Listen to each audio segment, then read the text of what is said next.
शाम का गमगीन वक्त था। पेड़ों के सायों तले एक बूढ़ी मां टूटी फूटी सांसों के साथ आहें भर रही थी। उसकी एक आंख नहीं थी और दूसरी से भी बस धुंधला धुंधला सा नजारा आता था। वो मां जिसने अपने बेटे को पाल पोस कर जवान किया, आज उसी बेटे की बेरुखी ने उसे दरबदर की ठोकरें खाने पर मजबूर कर दिया। जिस बेटे को उसने अपने खून और पसीने से पाला, वही आज उसकी जन्नत उजाड़ चुका था। मजबूरन वो बूढ़ी मां एक दरख्त के नीचे सहमी बैठी थी। हाथ में दूध की छोटी सी बोतल थी जो कोई राहगीर मुसाफिर तरस खाकर दे गया था। भूख से बेहाल जैसे ही उसने ढक्कन खोलकर घूंट भरने की कोशिश की, अचानक झाड़ियों से साएं साएं की आवाज आई। उसका दिल दहल उठा, आंखें फैल गईं। देखा, एक सांप लहूलुहान जख्मों से चूर उसकी तरफ रेंग रहा था। पीछे पीछे एक योगी सपेरा बीन बजाते हुए उसका पीछा कर रहा था। मगर खुदा की करनी देखिए, वो सांप किसी तरह जोगी के हाथ से बच निकला और सीधा बुढ़िया के फटे पुराने आंचल में जा छुपा। बुढ़िया की सांस ऊपर की ऊपर और नीचे की नीचे अटक गई। बदन कांपने लगा। मगर उसी वक्त अल्लाह के हुक्म से सांप इंसानों की तरह बोल पड़ा, अम्मा डरिए मत, मैं आपको कोई नुकसान नहीं दूंगा। मेरा दुश्मन पीछे पड़ा है, मैं जख्मी हूं, मुझे पनाह दे दीजिए। मां हैरान थी, ये सांप भी बोल रहा है। दिल पसीज गया, आंसू छलक पड़े। कांपते हाथों से उसने अपने फटे पुराने दुपट्टे में उसे छुपा लिया। इतने में योगी पास आया और बोला, ए बुढ़िया, यहां से कोई सांप गुजरा है? मां कांपती आवाज में बोली, नहीं बेटा, मैंने किसी सांप को नहीं देखा। जोगी दूसरे रास्ते मुड़ गया। सांप आंचल से बाहर निकला और बोला, अम्मा, आपने मेरी जान बचाई है, मैं जिंदगी भर आपका यह एहसान नहीं भूलूंगा। मगर आप क्यों रो रही हैं? मुझे बताइए, मैं आपकी क्या मदद कर सकता हूं? यह सुनते ही बुढ़िया की आंखों से अश्कों का दरिया बह निकला। उसने दर्द भरी आवाज में कहा, बेटा, अगर सुनना चाहते हो तो दिल मजबूत कर लो, मेरी कहानी बहुत दर्दनाक है। उसने कांपते लफ्जों में अपना गम बयान करना शुरू किया। मेरे पेट में बच्चा था कि मेरा शौहर इस दुनिया से चला गया। ससुराल वालों ने धक्के मारकर मुझे घर से निकाल दिया कि कहीं हिस्से में से उनका माल न बढ़ जाए। तन्हाई और मजबूरी में मैं दर बदर भटकती रही। फिर गांव के एक रईस ने रहम खाकर मुझे अपने घर काम पर रख लिया और सर छुपाने को मिट्टी का एक छोटा सा मकान दे दिया। दिन गुजरते गए और मेरा हमाल बढ़ाता गया और फिर एक रोज अल्लाह ने मुझे बेटे जैसी औलाद से नवाजा। वो मेरा दिल का टुकड़ा, मेरी आंख का तारा था। उसी के सहारे मैं दोबारा जी उठी थी। मगर तकदीर का फैसला कुछ और था। एक रोज मैं अपने नन्हे बेटे के साथ काम से लौट रही थी कि अचानक तूफानी आंधी चली और एक पेड़ मेरे लाल पर गिर पड़ा। उसकी मासूम आंख बर्बाद हो गई। उस वक्त मेरा कलेजा चीर गया।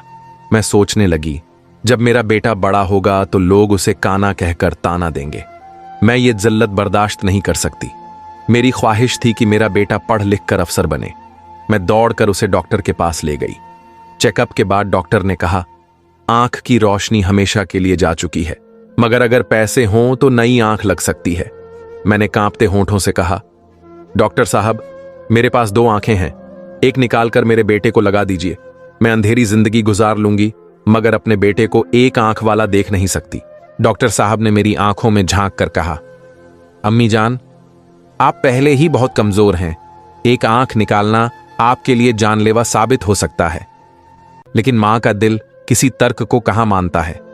मैंने जिद की, गिड़गिड़ाई, रो रो कर कहा, डॉक्टर साहब, मेरी जान ले लीजिए, लेकिन मेरे बेटे की आंख लौटा दीजिए। मेरी 2 आंखें हैं, एक निकालकर मेरे बेटे को लगा दीजिए। मैं अंधेरी दुनिया में जी लूंगी, लेकिन मेरा लाल अधूरा न रहे। आखिरकार डॉक्टर झुक गया। मेरी आंख निकाल दी गई और मेरे बेटे को नई रोशनी मिल गई। वो तंदुरुस्त हो गया, स्कूल जाने लगा। उसी स्कूल में मुझे भी झाड़ू पोछे का काम मिल गया। मैं दूर से उसे देख लेती तो दिल को ठंडक पहुंचती। लेकिन अफसोस, मेरा बेटा मुझे एक आंख से महरूम देखकर मुझसे नफरत करने लगा। छोटा था, मगर दिल में अजीब सी सख्ती भर चुकी थी। वो स्कूल में मुझे अपनी मां तक मानने से इनकार करता। वो कहता, जिस दिन तूने मेरे दोस्तों के सामने कह दिया कि तू मेरी मां है, उस दिन तू मेरा मरा हुआ मुंह देखेगी। ये सुनकर मेरा दिल चाक हो गया, मगर मैं खामोश रही। जैसे जैसे वो बड़ा होता गया उसकी नफरत बढ़ती चली गई। कभी मेरे पास बैठकर खाना नहीं खाता था। कहता था, माँ तुम्हें देखकर मुझे घिन आती है। अल्लाह ने तुम्हें इतना बदसूरत बनाया है कि तुम्हारे साथ बैठकर न तो मैं खाना खा सकता हूं और न ही तुम्हें देख सकता हूं। मैं रोते हुए कहती, बेटा 2 निवाले मेरे साथ खा लिया कर, मेरे कलेजे को ठंडक मिल जाएगी। लेकिन अगर मैं पास बैठ जाती तो वो गुस्से में खाना फेंक देता। मेरा दिल हर लम्हा चाहता था कि उसे सीने से लगा लूं, उसकी थकन अपने आंचल में समेट लूं, लेकिन बेटे की नफरत के सामने मेरी मोहब्बत हार जाती। अब मेरा बेटा जवानी की दहलीज पर पहुंच चुका था। बिगड़े दोस्तों की सोहबत ने उसे आवारा बना दिया। सिगरेट, नशा, बुरे काम सब में पड़ चुका था। एक दिन मुझे तेज बुखार चढ़ा। मैं काम पर नहीं जा सकी और घर पर लेट गई। दिल में एक ही तमन्ना थी, काश मेरा बेटा आए और मुझे दवा ला दे। लेकिन बेटा उस रात घर ना आया, ना अगली सुबह, ना अगले दिन। दिल की तड़प बेकरार हो गई। मैं चादर ओढ़कर बाहर निकली। उसके दोस्तों से पूछा, बेटा कहीं मेरा दानिश नजर आया? कल से घर नहीं लौटा। उन्होंने हंसकर ताना मारा, अम्मा आप सच में उसकी मां हैं। वो तो कहता है आपसे उसका कोई ताल्लुक नहीं। मेरे सीने पर जैसे पहाड़ टूट पड़ा, मगर मैंने सब्र किया। शाम ढली तो बेटा आया, मगर रहमत नहीं, कहर बनकर। हाथ में डंडा उठाया और बुखार से कांपती मां को इस तरह पीटा कि जिस्म पर छाले उभर आए। मैं रोते हुए गिर पड़ी और बस इतना कहा, बेटा मेरी गलती क्या है, मेरा कसूर क्या है? वो गुर्राया, क्यों गई थी तू मेरे दोस्तों के पास? उन्होंने मेरा मजाक उड़ाया। अब सब मुझे काने का बेटा कहते हैं। तूने मेरी 2 टके की इज्जत भी मिट्टी में मिला दी। ना तू मरती है ना मेरा पीछा छोड़ती है। अच्छा है मैं ही ये घर छोड़ दूं। मैं उसके पांवों में गिर गई। बेटा मत जा, तू चला गया तो मैं जीते जी मर जाऊंगी। मैं कसम खाती हूं अब कभी किसी को नहीं बताऊंगी कि तू मेरा बेटा है। बस तू मेरी नजरों के सामने रह, मैं तुझे देखकर ही जी लूंगी। उसके बाद उसका चलन ये हो गया, वो कई कई दिनों तक गायब रहने लगा। कभी 5 दिन, कभी 10 दिन, कभी महीनों बाद घर आता। मैंने दिल में अरमान सजाया था, चलो इसके निकाह से शायद सब कुछ बदल जाए। बहू आएगी तो घर रोशन हो जाएगा, शायद बेटे का दिल भी पिघल जाए। मगर अल्लाह को कुछ और ही मंजूर था। पूरा महीना गुजर गया। फिर जब मेरा बेटा घर आया तो अकेला नहीं था, उसके साथ एक दुल्हन थी और उसे देखकर मेरी आंखें हक्का बक्का रह गईं। क्या देख रही हो मां, इतनी आंखें फाड़कर? बेटे ने हंसते हुए कहा। मैं सन्न रह गई। उसने कहा, यह मेरी बीवी है, मैंने शादी कर ली। मेरा दिल बैठ गया। कितने सपने देखे थे मैंने बेटे की शादी के, पर उसने न मुझसे पूछा न बताया।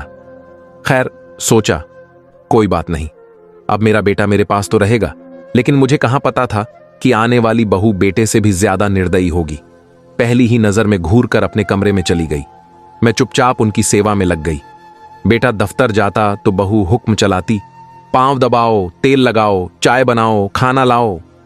थकी हड्डियों के साथ सब करती रही, पर बहू फिर भी कभी खुश ना होती। कभी बेटा और बहू बाहर घूमकर खाते पीते लौट आते और मैं भूखी सो जाती। सब्र मेरा साथी बन गया। फिर एक दिन खुशखबरी मिली, बहू मां बनने वाली थी। बेटा फूला नहीं समा रहा था। मुझसे बोला, मां मेरी बीवी का खूब ध्यान रखना, उसे किसी चीज की कमी ना हो। मैंने सिर हिलाकर कहा, तू निश्चिंत रह बेटा। बेटा कुछ दिनों के लिए काम से बाहर गया। बहू की सेवा का बोझ अब पूरा मुझ पर था। वह कहती, क्या देख रही हो, जल्दी खाना बनाओ और चाय में दूध ज्यादा रखना, मेरा बीपी लो हो जाता है। मैं बीमार शरीर के साथ उसके पैर दबाती, खाना बनाती, चाय बनाती रही। एक रात बहू आराम से लेटी थी और मैं उसके पांव दबा रही थी। थकी आंखों पर नींद हावी हो गई और मेरा सिर उसके पेट पर लग गया। बहू ने जैसे आग पकड़ ली हो। गुस्से में उसने मुझे धक्के मारकर जमीन पर गिरा दिया। मैं मिन्नतें करती रही, बहू जानबूझकर नहीं हुआ, माफ कर दो। पर वह और बिगड़ गई। तभी बेटा घर आया। बहू ने उसे कहानी उल्टी सुल्टी सुनाई। बेटा दहाड़ा, तूने मेरे बच्चे को मारने की कोशिश की। तू हमेशा से मेरी दुश्मन रही है। ऐसी मां से अच्छा है तू ये घर छोड़ दे। मैं कांपते हाथों से बेटे के पैरों पर गिरी। बेटा मैं कहां जाऊंगी, मैं बूढ़ी हूं। लेकिन उसकी आंखों में खून उतर आया था। उसने कहा, जहां मर्जी जा, लेकिन हमें सुकून से रहने दे। मैंने कपड़े बांधे, लाठी उठाई और बोली, बेटा आखिरी बार गले से लगा ले।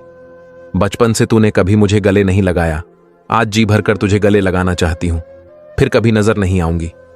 पर बेटा मुंह फेर कर खड़ा रहा। बहू बोली, ये नौटंकी बंद कर, जितनी देर रुकोगी उतनी जलील होगी। मैं रोती हुई घर से निकल गई। दर दर भटकती रही, कोई खाने को रोटी तक न देता। आखिर थक कर एक पेड़ के नीचे बैठ गई।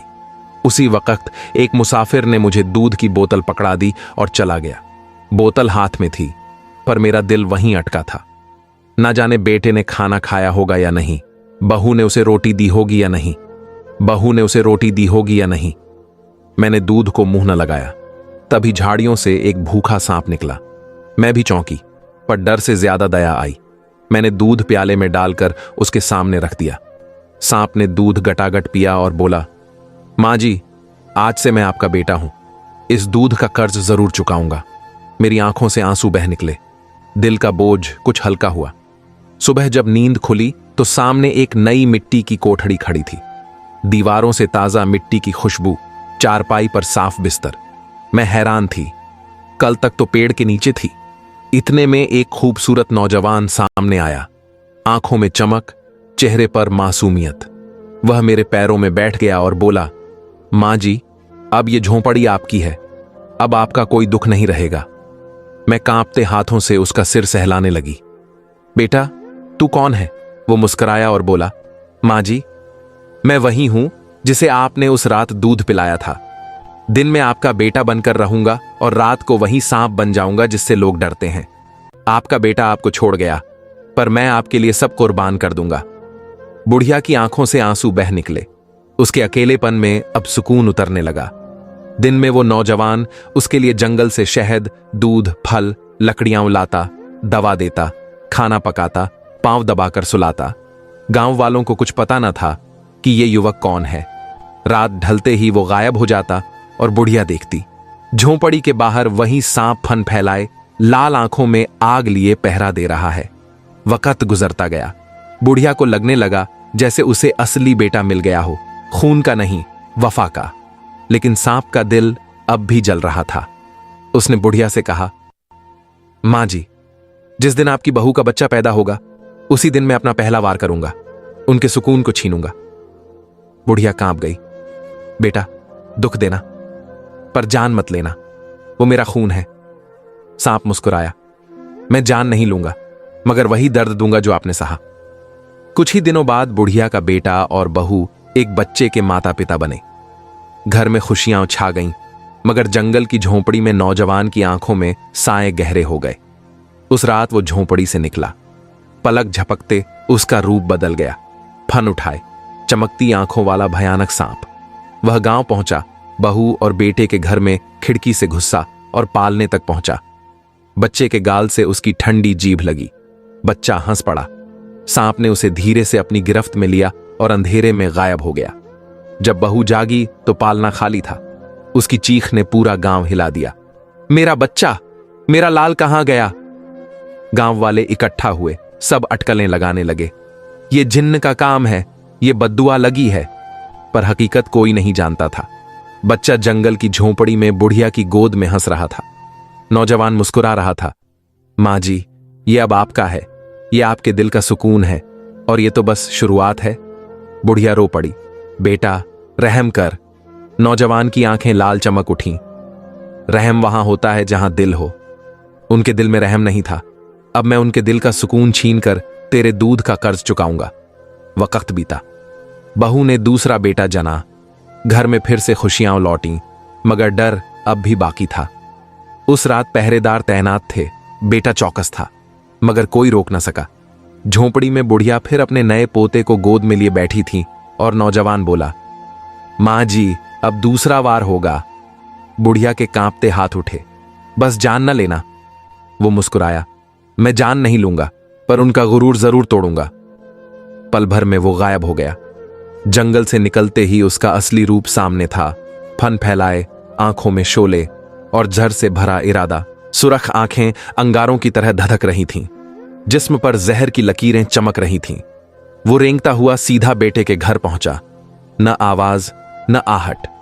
खिड़की से भीतर दाखिल हुआ तो बच्चे का रोना अचानक थम गया। बहू करवट बदलकर सोई रही मगर कुछ समझ न पाई। सांप पालने तक पहुंचा। ठंडी जुबान बच्चे के गाल से लगी और बच्चे के होंठों पर हंसी खिल उठी जैसे वो उसका अपना हो। अगले ही पल फन उठाकर बच्चे को लपेटा और परछाई की तरह खिड़की से बाहर गायब हो गया। नींद खुली तो बहू ने पालना खाली पाया। उसकी चीख ने रात को चीर दिया। शौहर दौड़ता आया। दोनों पागलों की तरह बच्चे को ढूंढने लगे। गांव वाले जमा हुए। कोई बोला जिन ले गया, कोई बोला बद्दुआ लगी, लेकिन हकीकत कोई न जान सका। उधर जंगल की झोंपड़ी में बच्चा बुढ़िया की गोद में हंस रहा था। उसकी आंखों से आंसू झर रहे थे। नौजवान सामने खड़ा था, चेहरा सुकून से भरा मगर आंखों में सख्ती। वो बोला, माँ जी, दूसरा वार पूरा हुआ, अभी 3 बाकी हैं। बुढ़िया कांप उठी। बेटा, जान मत लेना। नौजवान की आवाज गहरी हो गई। मैं खून नहीं बहाऊंगा मगर उनका सुकून जरूर छीनूंगा। आपके दूध का कर्ज ऐसे ही उतर सकता है। उस रात से जैसे खौफ ने गांव को घेर लिया। बहू हर बार मां बनती मगर हर बच्चा उसी तरह गायब हो जाता। 5 बच्चे रात दर रात छिन गए। पहरेदार न काम आए, न ताले, न दुआएं। बस वही अंधेरा, वही सरसराहट, वही खौफनाक वार। अब बहू का सब्र टूट चुका था। कभी हंसती, कभी जमीन पर गिरकर चीखती। लोग उसे पागल कहने लगे। शौहर का गुरूर बिखर गया मगर सच्चाई अब भी परछाइयों में दबी थी। इसी टूटन के बीच एक दिन गांव से गुजरते नूरानी बुजुर्ग ने बहू को जमीन पर रोते देखा। उन्होंने नरमी से पूछा, बेटी क्यों रोती है? बहू उनके कदमों में गिर गई। बाबा जी, मेरे 5 बच्चे कहां हैं? जिंदा हैं या मर गए? बुजुर्ग ने उसका सिर सहलाया। तेरे बच्चे मरे नहीं बेटी, वो सब जिंदा हैं। उन्हें कोई जिन नहीं ले गया। हर बार एक सांप आया और तेरे बच्चों को जंगल की कुटिया में ले गया। वहां वो महफूज हैं। बहू का बदन कांप गया। लेकिन वो सांप मेरे बच्चों को क्यों ले गया? बुजुर्ग की आंखों में रहस्य था। ये तेरे अमल का बदला है। अब तेरा इम्तिहान बाकी है। रास्ता जंगल की तरफ है, वहीं सच तेरा इंतजार कर रहा है। बहू चीखी, मुझे मेरे बच्चे चाहिए, चाहे मेरी जान भी क्यों न जाए। बुजुर्ग धीमे लहजे में बोले, मैं तुम्हें राह दिखाऊंगा मगर सामना तुम्हें खुद करना होगा। बुजुर्ग आगे आगे, बहू और उसका शौहर पीछे पीछे। रास्ता लंबा और खौफनाक, कांटों से भरा, सुनसान, सन्नाटे से लिपटा। बहू शौहर का हाथ पकड़ रोती रही, मुझे डर लग रहा है, हमें अकेला मत छोड़ना। कुछ दूर जाने के बाद अचानक दूर से हल्की झोपड़ी झलकने लगी। बहू की सांसें तेज हो गईं। वो देखो, झोपड़ी, यकीनन मेरे बच्चे वहीं हैं। दोनों उस झोपड़ी की तरफ भागे। जंगल के बीच एक मिट्टी की झोंपड़ी खड़ी थी जिसके अंदर से उजाला छन छन कर बाहर आ रहा था। बहू की आंखों से आंसू बह निकले। हां, यही जगह है, मेरे बच्चे यहीं हैं। लेकिन जैसे ही वो दरवाजे के करीब पहुंचे, जमीन कांप उठी। एक खौफनाक फुफकार ने फिजा को चीर दिया। झोंपड़ी के सामने वही लंबा जहरीला सांप खड़ा था। उसकी सुर्ख आंखें अंगारों की तरह जल रही थीं। फन आसमान तक उठ चुका था। बहू ने कांपते हुए शौहर का हाथ पकड़ा। यही है, यही वो सांप है। सांप की फुफकार इतनी भयंकर थी कि लगता था जमीन फट जाएगी। जब दोनों झोंपड़ी की तरफ बढ़े तो वो रास्ता रोककर खड़ा हो गया। शौहर सहम कर पीछे हट गया मगर बहू चीखते हुए आगे बढ़ी, हट जा, मेरे बच्चों को मुझे दे दे। सांप ने जमीन पर जोर से फन पटका। इतनी आसानी से सोचा था कि एक मां से छीना गया हिसाब ऐसे ही चुका दिया जाएगा। बहू कांपते हुए जमीन पर गिर गई, हाथ जोड़कर रोने लगी। हमसे गलती हुई, हमें माफ कर दो। सांप की सुर्ख आंखों में जहर चमका और वो बोला, जब तुमने एक मां से उसका बेटा छीना था तब तुम्हें दर्द ना हुआ। आज तुम्हारा दर्द तो शुरुआत है, असली हिसाब अभी बाकी है। बहू ने कांपते दिल से झांक कर झोपड़ी के भीतर देखा। अंदर बुढ़िया बच्चों को सीने से लगाए खेल रही थी। उसकी आंखों में सुकून था मगर बहू के लिए वो मंजर कैद जैसा था। वो चीख उठी, अम्मा, मेरे बच्चे। बुढ़िया का दिल पिघल गया मगर उसने बच्चों को और कसकर सीने से लगा लिया। सांप ने अपना फन दरवाजे पर फैलाकर कहा, अभी तुम्हें अंदर जाने की इजाजत नहीं, तुम्हारे कर्मों का हिसाब पूरा होना बाकी है। ये बच्चे उस मां का सुकून है जिसे तुमने रुलाया था। तुम्हें अभी और तड़पना है। शौहर खामोश खड़ा रहा, आंखें झुकी हुईं। तभी सांप की आवाज गूंजी। जानते हो तुम्हारी मां एक आंख से क्यों अंधी है? ये सब तुम्हारी वजह से है। बेटा हक्का बक्का रह गया। सांप बोला, बचपन में जब हादसे में तुम्हारी आंख चली गई थी, लोग तुम्हें माजूर कहते। तुम्हारी मां से ये ताने बर्दाश्त न हुए। उसने अपनी एक आंख डॉक्टर को दे दी ताकि तुम्हें रोशनी मिल सके। खुद अंधेरे में जीने लगी, पर तेरे लिए कुर्बान हो गई। शौहर जमीन पर गिर पड़ा, चीखने लगा। सांप की आवाज और सख्त हो गई। हां, वही मां जिसे तूने दुत्कारा, जलील किया, भूखा रखा। उसी मां ने तुझे रोशनी दी थी और तूने बदले में उसका दिल तोड़ दिया। अब तू कहता है कि तुझे दर्द है? नहीं, अभी असली दर्द बाकी है। तुम्हारे बच्चों की तड़प उसी का हिस्सा है। शौहर रोते हुए चिल्लाया, मां, मुझे माफ कर दे। सांप गरज कर बोला, मां ने तो दिल में माफ कर दिया, मगर इंसाफ अभी बाकी है। तुम्हारे हर जख्म उसी दर्द का हिस्सा होंगे जो उस मां ने झेले। बहू और शौहर दरवाजे के बाहर बैठ गए। आंसू सूख चुके थे, मगर दिल लहूलुहान था। तभी शौहर ने पागलों की तरह चीखते हुए कहा, मां, तूने मुझे अपनी आंख देकर रोशनी दी थी। आज मैं वही आंख निकालकर तुझे वापस दे दूंगा। अगर दरवाजा न खोला तो मैं इसे पत्थर पर फोड़ दूंगा। यह सुनकर झोपड़ी के अंदर बैठी बुढ़िया का कलेजा हिल गया।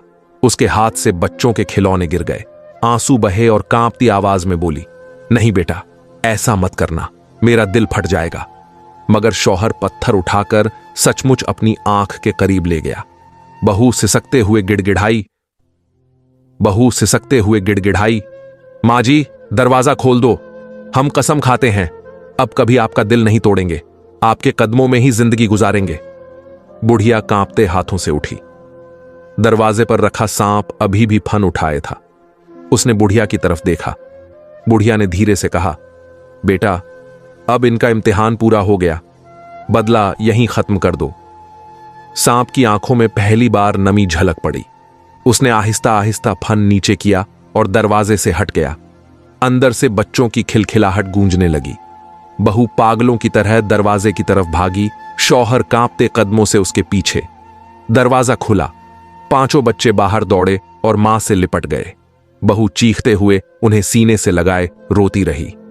शौहर ने सबको गले लगाया और धरती पर गिरकर फूट फूट कर रोने लगा। बुढ़िया पास खड़ी थी। उसकी आंखों से आंसू बह रहे थे। कांपते हाथों से बेटे को उठाया और सीने से लगा लिया। बरसों बाद आज मेरा दिल हल्का हुआ, अब मुझे सुकून है। शौहर फूट फूट कर बोला, मां, मैंने तुझसे जिंदगी भर गलतियां की, मगर अब वादा करता हूं आखिरी सांस तक तेरे कदमों में रहूंगा। बहू ने भी बुढ़िया के हाथ पकड़कर कहा, मां जी, अब आप हमारी मां हैं, हमें माफ कर दो, हम आपको फूलों की तरह रखेंगे। सांप खामोश बैठा सब देखता रहा। उसकी आंखों से आज जहर नहीं, आंसू टपक रहे थे। उसने भारी आवाज में कहा, याद रखना, अगर वादा तोड़ा तो मैं वापस आऊंगा। ये कहानी आपको कैसी लगी आप कमेंट में जरूर बताएं और वीडियो पसंद आई तो लाइक सब्सक्राइब जरूर करें।